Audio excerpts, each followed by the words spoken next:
వరి నాట్ల సమయానికి రైతు భరోసా, అత్యధిక ధాన్యం పండించే రాష్ట్రంగా తెలంగాణ. ఇక వరి నాట్ల సమయం అంటే ఎప్పుడు, ఏ నాట్లు? ఇగో ఇక్కడ చూడండి ఒకసారి. నాట్ల సమయానికి అందిస్తాడట, కానీ అది ఎప్పటిది? పోయిందా, వచ్చేదా?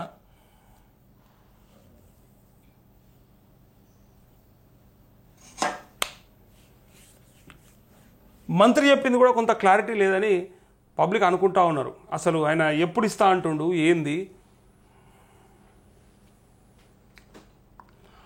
వానాకాలం సీజన్లో వరి నాట్లు వేసేలోపు రైతుల ఖాతాల్లో రైతు భరోసా నగదు జమ చేస్తామని వ్యవసాయ శాఖ మంత్రి తుమ్మల నాగేశ్వరరావు తెలిపారు.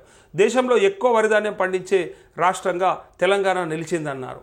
బుధవారం నల్గొండ జిల్లా చిట్యాల వ్యవసాయ మార్కెట్ కమిటీ నూతన పాలకవర్గ ప్రమాణ స్వీకార కార్యక్రమంలో ఆయన మాట్లాడుతూ రైతులు పంటల సాగులో యూరియా వాడకం తగ్గించాలని, ఆయిల్ ఫామ్, మక్క, జాజి పంటల సాగుపై దృష్టి సారించాలని సూచించారు. జిల్లాలో ఆయిల్ ఫామ్ ఫ్యాక్టరీ ఏర్పాటుకు సన్నాహాలు చేస్తున్నట్టు తెలిపారు. అంటూ వరి నాట్ల సమయానికి ఓకే, వరి నాట్లు మరి పాతది, ఇది పాతదా, కొత్తదా, పెట్టుబడి సాయం అంటే ముందు అందుతుందా, తర్వాత అందుతుందా? ఇక మంత్రే చెప్పాలి దీనికి సమాధానం. మరి ఎందుకంటే క్లారిటీ ఇవ్వలేడు ఆయన. నాట్ల లోపు వస్తుంది అంటే ఎట్లా, ఏ నాట్లు, ఎంతలోపు, ఏ పంట సాయం, అది లెక్క ఫస్ట్ కావాల్సింది.